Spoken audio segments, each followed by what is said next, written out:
Civils కు సన్నద్దమయ్యే అభ్యర్థులకు ప్రోత్సాహకాలు అందించడానికి రాష్ట్ర ప్రభుత్వం ఎప్పుడూ ముందుంటుందని ముఖ్యమంత్రి రేవంత్ రెడ్డి అన్నారు.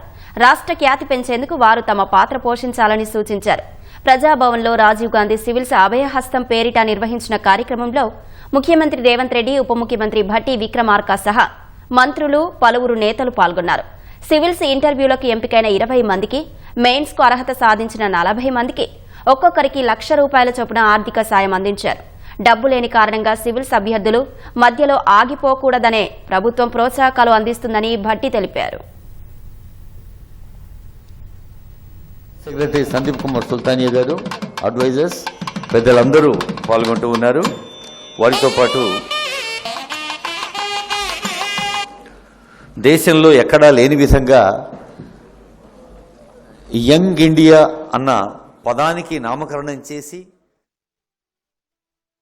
వాళ్ళకి అందిస్తే ఎటువంటి ఇబ్బంది లేకుండా దృష్టి అంతా ఇంటర్వ్యూ మీదనే పెట్టడానికి ఉపయోగపడుతున్నటువంటి ఒక ఉన్నతమైన ఆలోచనతో తిరిగి మళ్ళీ ముఖ్యమంత్రి గారు మంత్రిమండలి ఆలోచన చేసి కేవలం మెయిన్స్ వాళ్ళకే కాదు ఇంటర్వ్యూ పోయే వాళ్ళకు కూడా మనం ప్రోత్సహించాలని చెప్పి ఆలోచనతోనే మరొక ₹1,00,000 చెక్ను వారికి అందించాలనేటువంటి ఆలోచనతో ఈ కార్యక్రమాన్ని ఇక్కడ ఏర్పాటు చేశాం.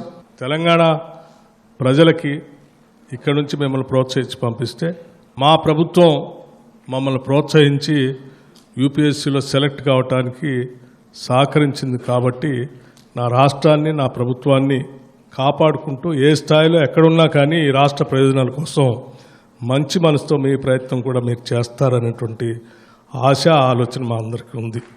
రాజకీయ నాయకులకు ఓడిపోతే 6 నెలలు ఖాళీగా ఉండడానికే కష్టపడుతున్నా, లేకపోతే బాధపడుతున్నా, ఎంబడెంబడే వాళ్ళ కుటుంబ సభ్యులకు వివిధ పోస్టులు ఇస్తున్న సమయంలో 14 సంవత్సరాలు యుక్త వయసు మొత్తం ఎందుకు ఉపయోగం లేకుండా పరీక్షలు వదిలేద్దామా, ఆశ మాకు అవకాశం వస్తే గ్రూప్ 1 ఆఫీసర్లమవుతామని, పరీక్షలకు ప్రిపేర్ అవుదామా, ఎప్పటికి పరీక్షలు పెడతారో తెలియని పరిస్థితులు. ఇట్లాంటి గందరగోళ పరిస్థితుల్లో ఒక్కొక్క చిక్కుముడిని ఇప్పుకుంటూ ఈరోజు వివిధ హోదాలలో ఉండే ఖాళీలను అన్నిటిని కూడా నియామకాలు చేపట్టుకుంటూ ముందుకు వెళ్తున్నాము. ఇట్లాంటి కార్యక్రమాలు తీసుకొని ముందుకెళ్తున్నప్పుడు యువత సహకారం సంపూర్ణంగా ఉండాలి. ఈ ప్రభుత్వం ఆలోచన చేస్తున్నదే మీకోసం, మీ అవకాశాల కోసం. రాజకీయపరమైన అవకాశాలు, రాజకీయపరమైన పరీక్షలు, పోటీలు అన్నీ కూడా ఎప్పటికప్పుడు 5 సంవత్సరాలకు ఒకసారి జరుగుతూనే ఉంటాయి. కానీ మీకు ఒక్కసారి అవకాశం మిస్ అయితే జీవితకాలం మీరు ఆ అవకాశాన్ని కోల్పోయిన పరిస్థితులు ఉంటాయి. అందుకే తెలంగాణ రాష్ట్ర ప్రభుత్వం ఈనాడు ప్రభుత్వంలో వస్తున్న ఖాళీలను అన్నిటిని కూడా క్రమపద్ధతి తప్పకుండా క్యాలెండర్ డేట్స్ ప్రకారం నోటిఫికేషన్స్ ఇచ్చి నియామకాలు చేపట్టడానికి అన్ని రకాల సహకారాలు, అన్ని రకాల నిర్ణయాలను తీసుకొని ముందుకు వెళ్తున్నాము. ఈరోజు మళ్ళొకసారి ఈ సివిల్స్లో ఇంటర్వ్యూలకు సెలెక్ట్ అయిన వాళ్లకు నా అభినందనలే కాదు, మిమ్మల్ని అన్ని రకాలుగా ప్రోత్సహించడానికి ఈ రాష్ట్ర ప్రభుత్వం మీది, మీకెప్పుడు అండగా నిలబడుతుంది. మా అందరి ఆకాంక్ష ఒకటే, ఈ మొత్తానికి మొత్తం మీరు ఎన్నికవ్వాలి. ఈ ఎన్నిక అవ్వడానికి అవసరమైన సంపూర్ణ సహకారాన్ని మన ప్రభుత్వం మీకు అందిస్తుంది.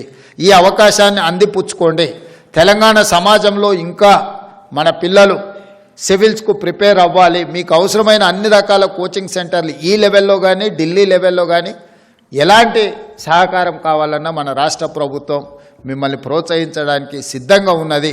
ఈ అవకాశాన్ని అందిపుచ్చుకొని విజయం వైపు విజయం సాధించాలని, లక్ష్య సాధనలో మీరు ముందు భాగాన ఉండాలి అని, రేపటి భవిష్యత్తులో ఈ దేశంలో అత్యధికంగా ఐఏఎస్, ఐపీఎస్, ఐఎఫ్ఎస్లు ఎక్కడ ఏ రాష్ట్రం నుంచి ఎన్నికైతున్నారు, ఏ రాష్ట్రం నుంచి ఎంపిక అవుతున్నారు అంటే అది తెలంగాణ రాష్ట్రం అని గొప్పగా, గర్వంగా మనం చెప్పుకునే విధంగా మీరు రాణించాలని కోరుకుంటూ మరొకసారి మీకు అందరికీ మనస్ఫూర్తిగా అభినందన తెలియజేస్తూ సెలవు తీసుకుంటున్నాను.